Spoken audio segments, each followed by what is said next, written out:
Welcome, ladies and gentlemen, to Crosley Studio One, where we're going to have our first review session during the coronavirus quarantine. Yay!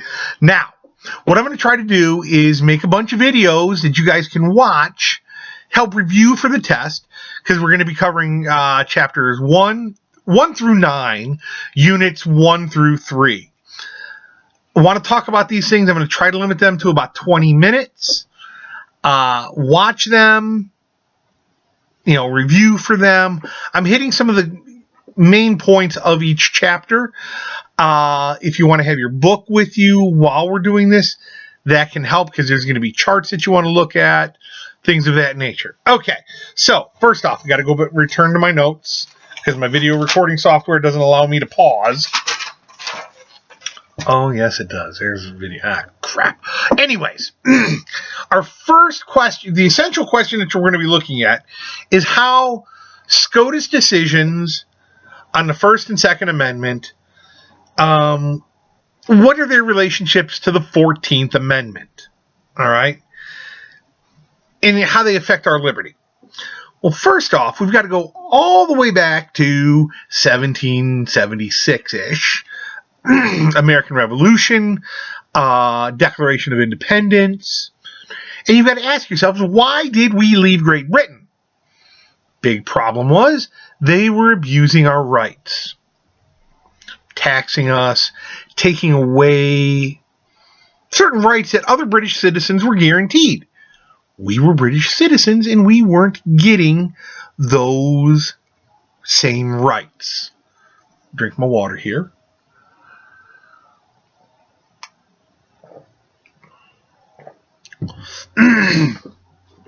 So that's why.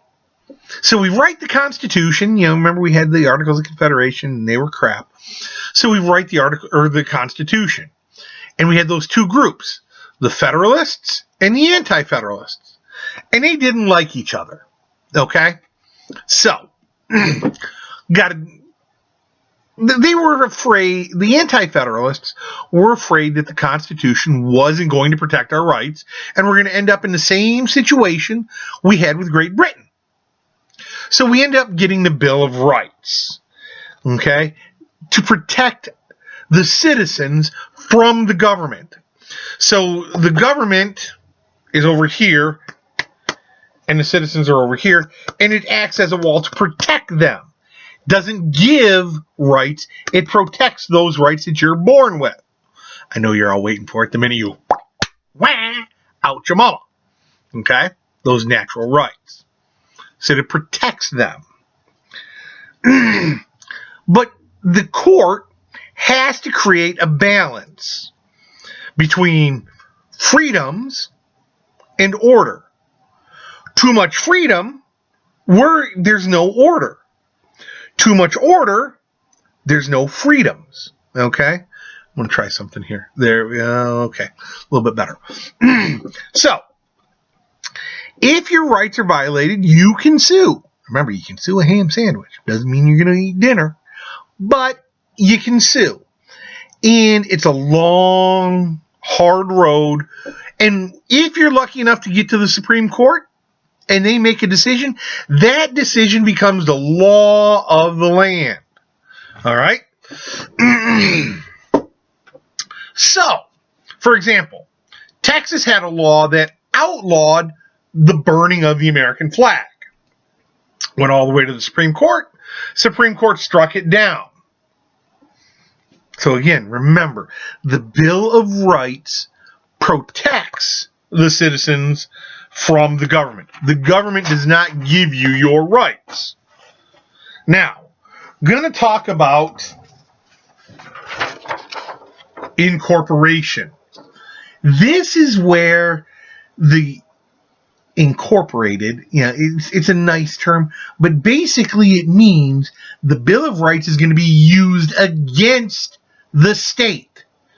Remember, the Bill of Rights only applied to the federal government. But, and we're going to talk about the 14th Amendment here in a second, but they use the 14th Amendment to incorporate or use the Bill of Rights against the state. And there's something called selective incorporation. So the entire Bill of Rights does not apply to the states. It's selectively the First Amendment, now the Second Amendment, Fourth Amendment, parts of the Fifth, Sixth, Eighth, some parts of the Eighth, okay? So it's selective. It's not all-encompassing, all right? So, remember, there was a wall. I got a visual. You get another visual. A wall between the Bill of Rights, which only applied to the federal government, this wall, and then the states. So, yeah, the Bill of Rights couldn't apply. Now, in the 14th Amendment, there's two things. The Due Process Clause and the Citizenship Clause. All right? Due process is not new. So, Bill of Rights 1790, it goes back 500 years. The idea of due process goes back 500 years to England in the 1200s. So it's not a new idea. All right? And it shows up in the Fifth Amendment. Now, we have the Civil War. We talked about the Civil War amendments. 13th, outlawed slavery. 14th, equal protection, due process, citizenship. And the 15th, can't ban the right to vote because you were a slave. But we got to go back to the 14th Amendment. Now, it was created to protect the rights of these newly freed slaves. The Northerners were afraid that the Southern governments were going to still abuse the rights of the slaves, or these new Americans. So they made the 14th Amendment. First, then there's two important parts that we've got to look at here. Number one, where it says, all persons born or naturalized in the United States, subject to its laws, are U.S. citizens. So all of those slaves that were born here are now citizens. Okay? They're protected. Number two is the due process part of the 14th Amendment that says, nor shall any state deprive, take away, any person's life, liberty, or property without due process of law. So you notice there it says, nor shall any state do this. So it's saying, hey, you can't deprive a citizen of due process. Because you have citizenship in two areas. Number one, you're a citizen of the United States of America. Number two, you're a citizen of the state. All right? And the state cannot deprive you of your due process of law. Now, there's an early incorporation case. Boils down to this. It's the city of Chicago. They're paving some streets. And they pave right over some railroad tracks. Railroad company sues. Goes all the way to the Supreme Court. Supreme Court says, City of Chicago, you took their property and you've got to pay them. Because the Fifth Amendment says, cannot take it for without good cause. Streets, good cause. But you've got to pay them for the property that they took, or that you take. So they incorporated, used against the state, or in this case, City of Chicago, they used the Fifth Amendment against the state. And the City of Chicago had to pay. Now, they incorporate the First Amendment in later states, or in later cases against the states. But not all speech gets protected. Now, in your book, there's a little section about Gitlow. I'm going to give you a quick summary. Gitlow, he was arrested and prosecuted found guilty because he was distributing a pamphlet, a newsletter, that called for the violent overthrow of the United States government. The Supreme Court ruled against Gitlow, saying his speech was not protected because it was a threat to security. All right? How close he was actually coming to this, who knows? But they said, you know what? It's a threat to security. But they also, in the footnote, say, hey, the First Amendment can be applied to the states. And stop and think about this. It's the 1920s. America was afraid of the communists. And that's what this guy was. So they used it against the communists. All right?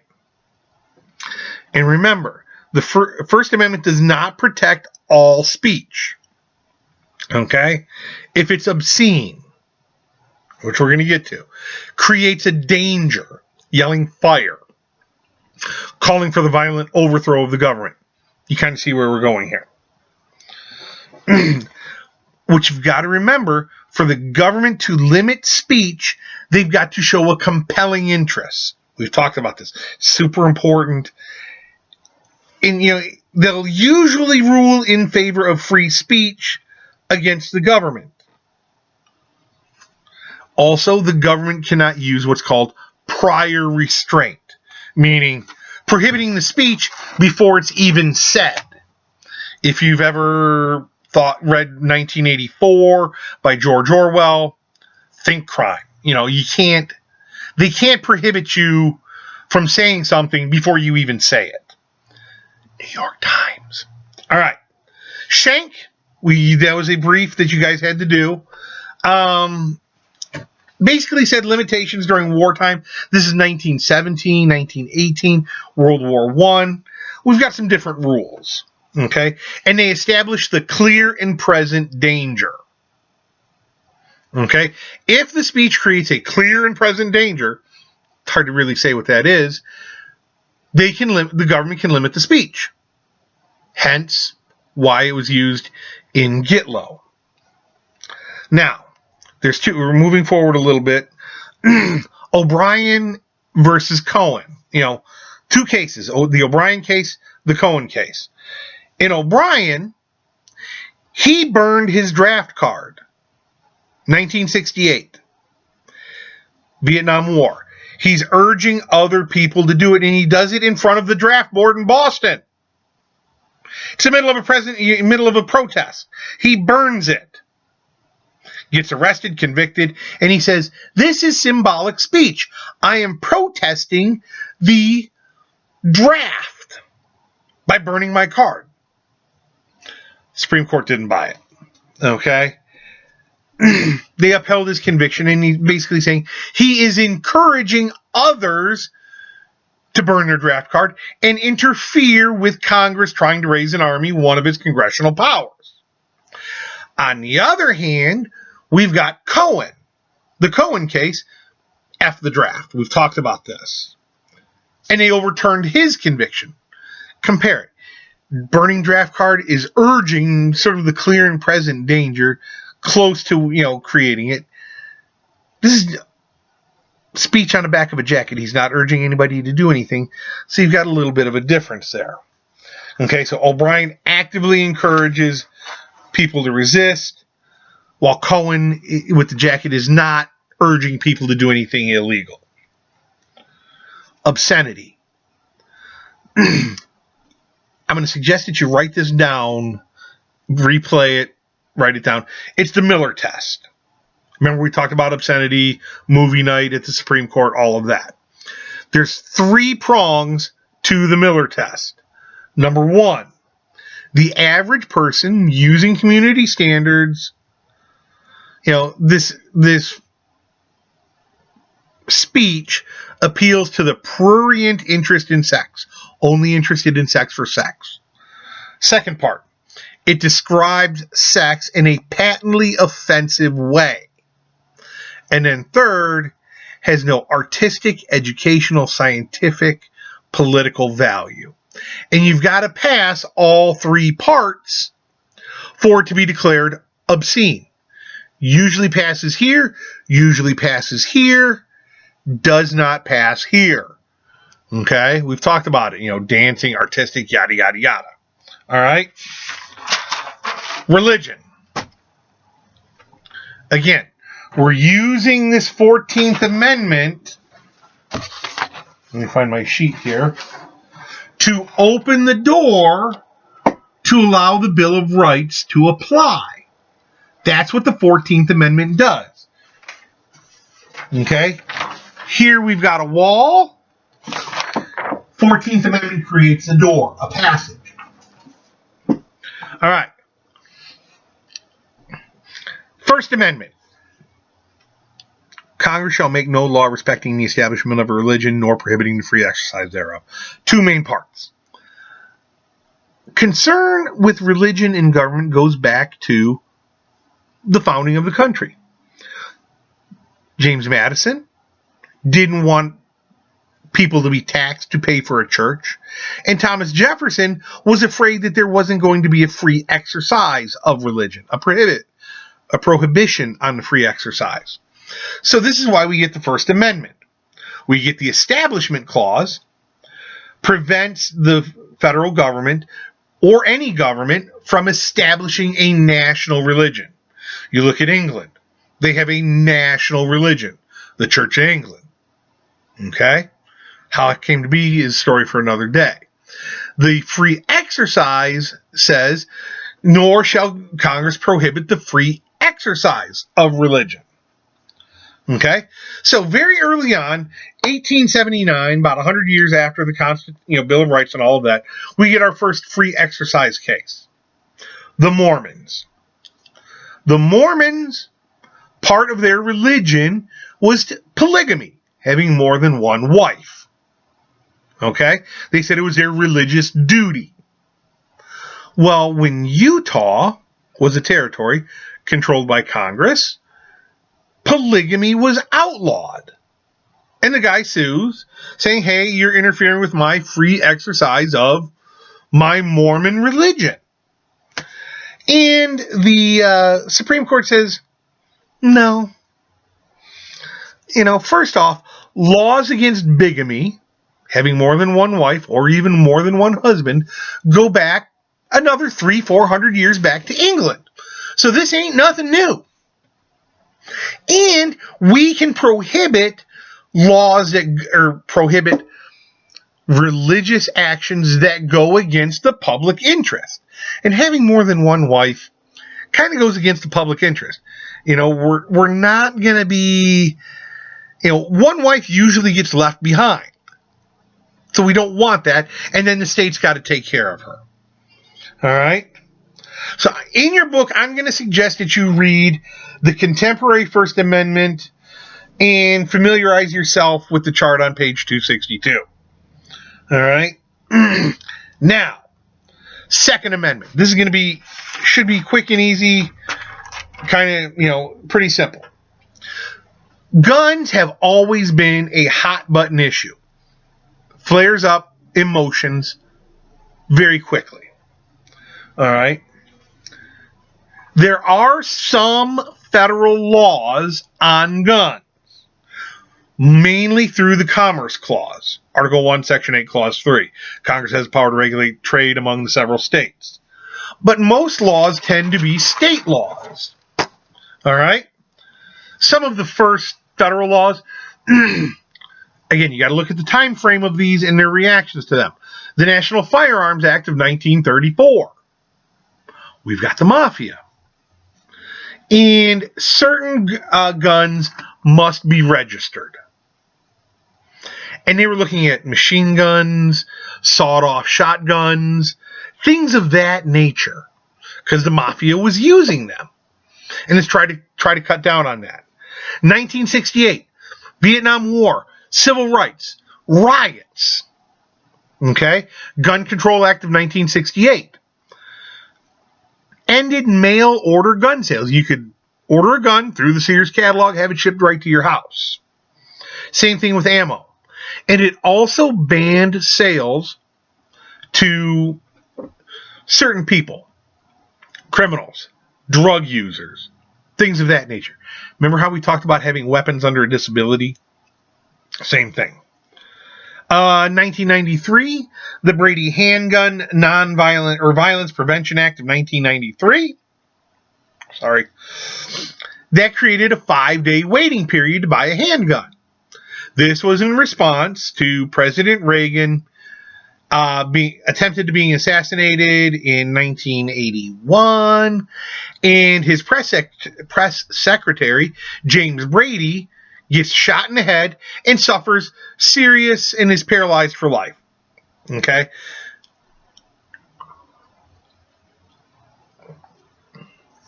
This expired in 1998, though.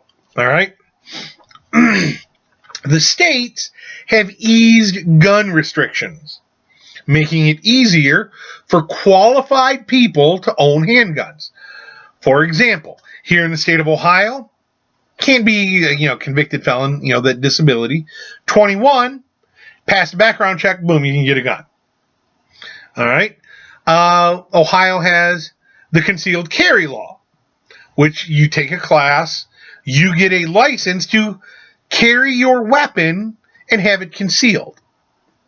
All right. Now, where does this come into? All right. I'm sorry about the glare. I got a light. Now, first case that we got to look at, 2008, Heller versus D.C.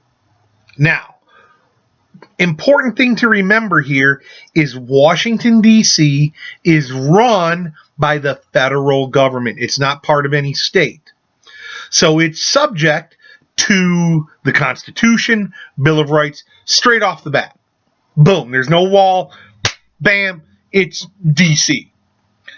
Now, got to go back just a little bit. 1975, again, in reaction to violence happening in the city, D.C. passed what was called the Firearms Control Regulation Act of 1975. And the two parts that we're going to look at is that this D.C. law banned the ownership of handguns, and B, allowed you to have a rifle, long rifle, not as they call it, an assault weapon, an AR-15, something like that, but just like a regular rifle or shotgun in the house, but it had to be disassembled or had a trigger lock. Well, that kind of violates the purpose of having a gun in the house, because you're there to have it for safety.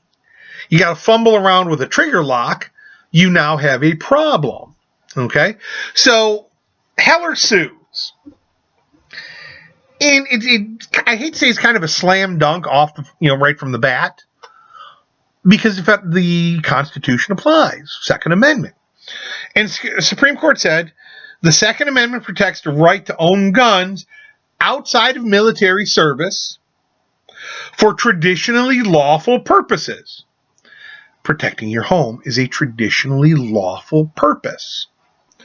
So parts of the 1975 ban, are unconstitutional, particularly the ban on handguns and having to have it disassembled or with a trigger lock.